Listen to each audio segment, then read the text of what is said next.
Nuo 1994 metų firma Juodasis gintaras šiltina pastatų sienas, užpildydama jose esančius tuščius oro tarpus aminoplasto termoputomis, gaminamomis pagal danišką technologiją.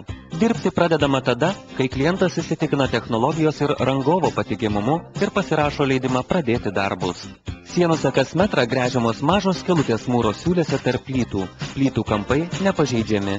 Brigadininkas patikslina oro tarpo storį ir suderina su klientu darbų apimtis.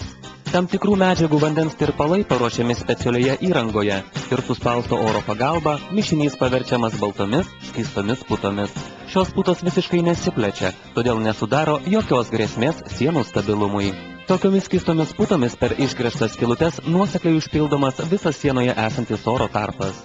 Kitoje skylutėje esantis žymeklis aiškiai parodo, kada užsipildė šiltinamas sienos ruožas ir jau reikia pildyti sekantį. Teisingai vykdomų darbų nuoseklumas nepalieka jokių galimybių, kad sienose liks neužpildytų ertmių. Putos sustingsta per kelias minutes, o sienose pilnai išdžiūsta per kelias dienas. Išgręžtos skylutės užtaisomos skiediniu ir išrievimos siūlės. Skiedinio išdžiūvus sienose nelieka jokių plyšių.